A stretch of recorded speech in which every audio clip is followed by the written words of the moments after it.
You girls mwabala bifanagana mutamba bifanagana tebikola. No, it's not always that we put on things that bifanagana. Yeah. Yes. Kale tutandikirewo ni YouTube account. Nze ngaza laki n'abafanzi bamwe babuuza babuuza nti kuliko ennyimba bbiri. Nze ye yammwe kati biri tubyerabire bikadde after the issues oba ako kabadi wali mu bafera. YouTube channel bwe twafunamu obutakanya ne management enkadde ebintu byonna babitujjako. So tulina okutandikawo socials empya era kyovula abazita K&K music kubanga gali amannya tetusobola kuddamu gafuna tubasobola gatuwa the exact names Kataleya and Kandle. In fact they are called KK. K&K music. K&K music. Yes. Kati kitegeeza twogere nga tutunula maaso nti ne management mpya. We have a team je tukola nayo right now. Yeah. Yes.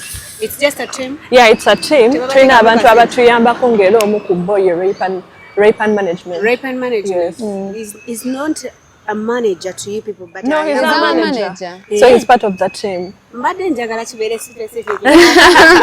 Kakati twogera ne tujja kuli tutuuka akaseera nga n'ennyimba eziri ku YouTube okwennyini ziri bbiri. Mbw'oli content mbubiki omulala.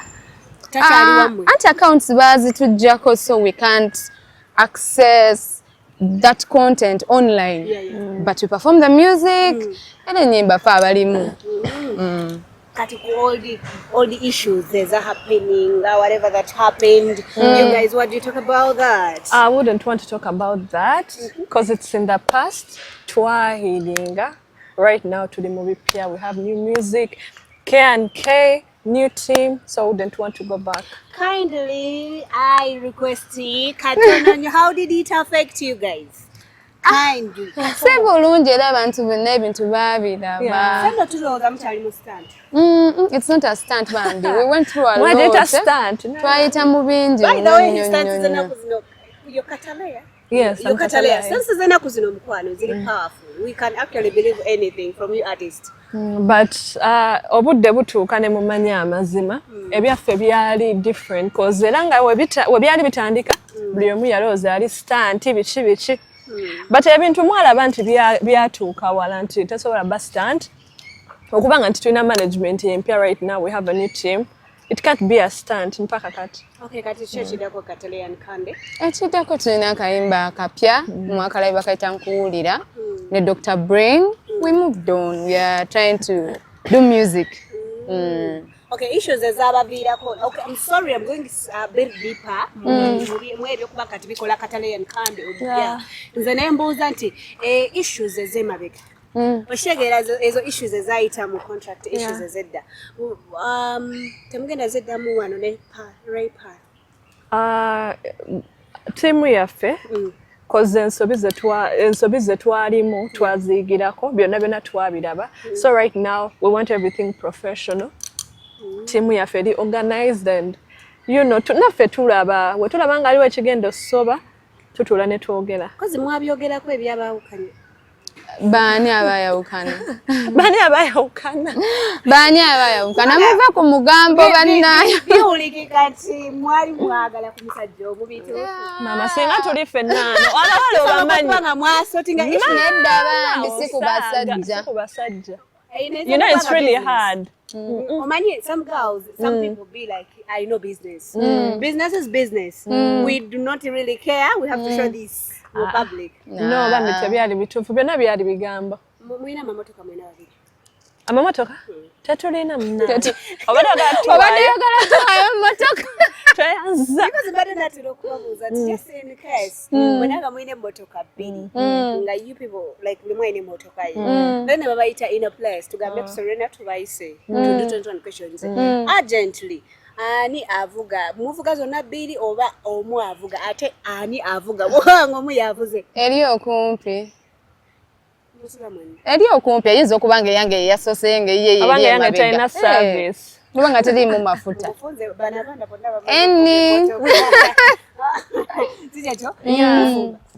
wanje tufumba abaana abawalayinza ebbanga tomanyi fumba kuguno omulembe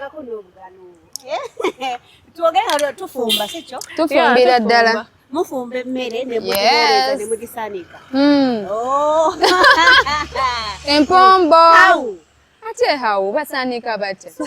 Tujja kuyitako bulungi n'osaanika n'oteekako akawuuwo properly. Obuki? Obwala tubuyita buti? Tufumbira ddala. Okay, you didn't have any personal issues ekyo mukirambulidde. In fact temulina nakubeera. Tetulina. Do people expect to get in a solo with the time ne mugamba nti katujja kwawukanamu? Right now tubadde tetukirowoozaako being that kino twakitandika ffenna tetunnaba kuba n'ekyo kirowoozo. Kitegeeza mukyali mwenna. Yes, please. Apart from music, what do people do ekirala? Music gwe tulimiridde bannaye. Sobola abatulaba mutusaasire mutuwagire. Wait, banaana banoonya sympathy. Ebiseera bwe mwawummulira like nga issues we ziri. Mwali mulya. Twaddako ewaffe tulina abazadde n'ab'eŋŋanda nga be batuliisa. No. After everything. Kaddako eka. Okay, currently nga bwetwogera nti industry mwakagimala sometime simpanvu ate sinyimbi. What do we show? Ne tugamba nti kati bidi guno omulimu ogukola tugambe tulaga abazadde tulaga abantu nti this is what I've got from music. Guno omulimu gukola singa ensi tetumanyi okitegeera tusookera ddala abantu kutegeera gumanyi kyekitegeeza ogenda ku stage omuntu nayimba akayimbako okuva gye kaatandikira paka gye kakoma. That's already a win. That's a win for us. Gukolera ddala. We didn't know that would make a song abantu ne bakayimba kigambo ku kigambo. Bwe mwali mutandika in fact temwayera bayimbi. Yeah, of course bw'oba otandika munnange oba na birooto. Mbadde ndowooza ntubeera n'ekirooto n'ogamba nti kati nina kikola. Anti era nga bwe ngambye nti kiba kirooto naye nga tomanyi whether it's going to work out or not. Nga bw'otamanyi nkya kigenda bbeera. You're planning for tomorrow but you don't know what is going to happen. Nenkya ng'oli ku trace. Kale Kandle. Walifunyeko ekirungi. Nze mu music naye ng'okifunye lwa buwala. Ndi muwala ndi kimuli. I think sina mu music mwokka. I think Katonda yatonda abaana abawala nga tuli blessed. We can ebintu ebimu bitwanguyirizibwa. Okusinga ate abalenzi. Ebintu ebimu bitwanguyirizibwa okusinga abalenzi. Ekyo kyennyini kye wali ofunye ng'ogamba kino kyannyanguira kuba ndi Kandle ate ndi muwala. Sina kyenyiza kugamba nti nno kino bingi. Sikirina wano mu bwongo kati mangu. Kitegeeza ki ekyo mbu ngedda bingi nnyo. Bingi nnyo. Kataleya. Mwaki mukwano? Kamuko kabwikati. Mbirina gye sigenda byasanguza mu mundi. Ate twateseza ki? Nedda mwateseza obutatugamba kaka. No, I'm a private person, so I don't want to put my life out there. Waliwo byenjagala balabe ne waliwo byenjagala tebalaba. Amina taata. Amina. Ogwo guba mukisi. Ani? Mbu wakola birimbu ne bagikuwa. Ndeka.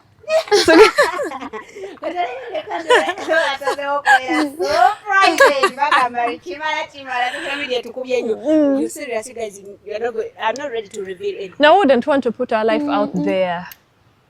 Bafani bafe bagala music. Bagala music, bagala fashion, byetubawa. Byebagala.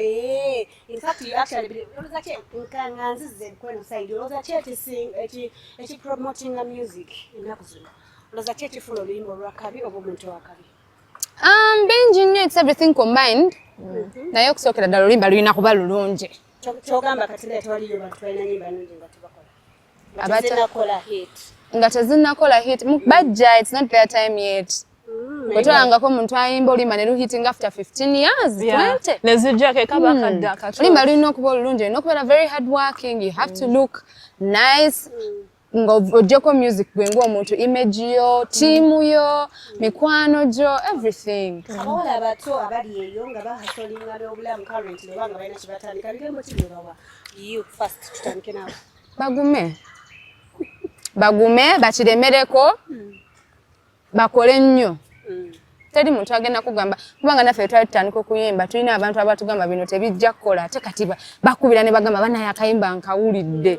Nga kabayiseemu okitegeera, so don't give up. Okusinzako ebyo wayitamu tips ki z'obawa according to you mama? First of all, you have to be so prayerful. Katonda yasooka mu byonna byonna. then nozaako okwekkiririzaamu. You have to believe in yourself, like nga bwagambye nti bwe twali tutandika waliwo abagamba nti it won't work out, then naffe singa twa giving up singa tetuli fena right now. Era nzijukira aliwo n'omukazi omu yabyogera bw'ati n'agamba nti nno babaweeyo ku budde mumujjukira kati akawulira atya akaliro mumuweeyo ka message kamumanange Next question. ennyimba katusuubira aziwulira Bambi, next question. akawulira simanyi bwagambye nti akawulira. Anyways, guys, make sure you're tuli mukuwayawayamu tukwano left right center. Omuntu akoze ate kwata amanya gammwe n'amanya nti kati ono Yenze Kataleya. Owacho, describe yourself. Omweru. Simanyi kale. Wakola makeup na mfulo omweru. See, you know sometimes Ate lwaki abamufula omweru? Nfuula omweru simu. Lwaki abamufula omweru? Nze Kando omuddugavu. Description empya etuuse mu ggwanga. Kando omuddugavu. Gye bakola yali nfunyo. Kando omuddugavu, Kataleya omweru. Kando ye muddugavu. Kataleya ye mweru abakitegeera. Okay. Yeah. Kati nze nembuuza nti ani abambaza? Mwagibeza always smart. Tweyambaza. Mwine eduuka. Nedda, we see a few things. Ne tubigattagatta ne bivaamu ekintu. Aside business kwambaza. Like you buy from other people. Yeah, we buy, we tailor. Mwegenderayo. Twegenderayo, twetuukirayo. Kitegerekese mwene environment basikase environment tugamba nti ssente zifuuse ssente. You people tugambe kati nti corona side B temugiina, like you being honest mwina part B. Kyeyagambye nti bonna mwonna bapromota bafani mutuwagire kwe tulya ku ndongo right now. Mutubuukinge tuyimba ku mikolo, ku mbaga, anything. Yeah. Apart from ezo mugenda ne club bakumukula. Yeah, we perform anywhere. N'omuntu aba yalamba nti aba bamuyimbira ng'akitadde. Nga tujja. Kale mu ndongo muno ekintu kibali wakoze like serious and it was so embarrassing. Naye nga mazima katuna muggulu wakiyitamu naye kale wandyagadde okyogerako. Twabiyitamu byonna bitufudde b'amaanyi. Sirinaawo mbu kino kye ngenda okwesibako ennyo. Katimu kyokka naawe. Wallahi bingi. Naddala ngamba kati gwenze nkitegere gwagala okungamba mazima. Sekijjukira.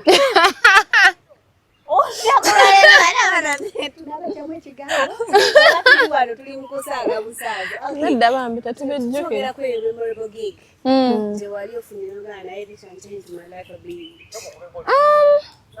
I think every performance we're really grateful omuntu okuyimba natuka ne bambukinga n'ofunamu ka sente. That performance gye twalimba gye twasooka okuperforminga ne batuwa sente nga zaffe ne tugamba baba bookings. It was nice. Era we are forever grateful for that. Era yali enamba esingayo bungi gye mwatandika nayo there. Yeah, yali audience yalina abantu nga bangi ate nga batubookinze sente. It felt nice. Muwandiika apart from singing. Yes, we do. You write your music? Yes. Tuwandiika tutula ne bawriter. Mutula ne bawriter ne mugatagata ennyo. Musinza kuki ng'owani kulimba?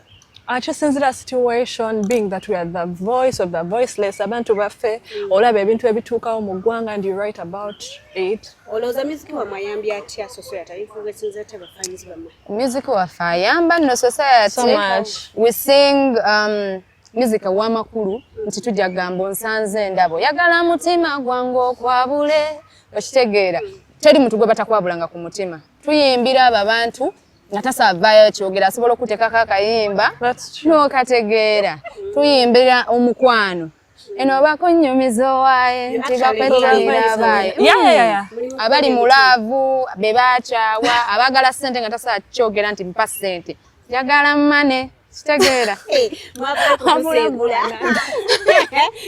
kale mwavaayo tusegwe mwe mwasalawo mubyogere openly. Tuboogerera.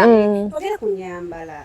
Apart from you big guys being smart, somewhere mwine engeri emugwamu kuwe ne mwambalako ku bugustring ne mukolamu obuntu.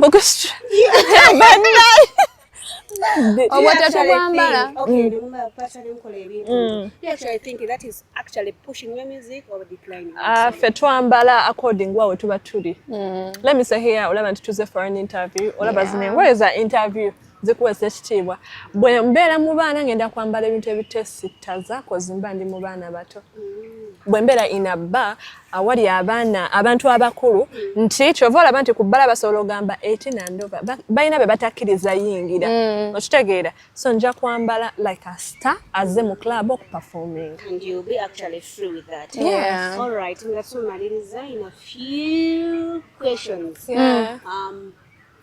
Anything you cannot leave out first with you? Akataleke kabanange abamba gamenti happy new year. Yeah. Merry Christmas. Mwe bale kutwagala mwe bale kuwuliriza buyimba kayimba kafakapya bakayita nkuwulira kafulumye kali ku YouTube channel ya Feke and K Music Uganda nga tulina omwana munezi Dr. Brain mugende mukalabe mwe bale challenge mwe bale twagala byonna bye mutukolera tusiima bookers we sing on weddings parties everywhere. Okay, and you, baby girl, oba mwina no, first and foremost, njagala okwebaza omukisa gw'otuwadde okubeera ku program yo ne twagala okwebaza abawagizi baffe mwenna abatwagala abatuwagira temukoma okwo tulina akayimba kaffe bakayita nkuwulira ne Dr. Brain osobola ogenda ku YouTube video yafulumye mugende musubscribing YouTube channel yaffe munange empya you can share the link with your friends nabo ne basubscribing that's how you're going to keep us working bapromota mutu booking enamba kweziri ku social media platforms TikTok, Instagram, Facebook, Twitter, buli wamu namba jezi. Kali wano kantu akasemba kamera Merry Christmas and a Happy New Year. We love you.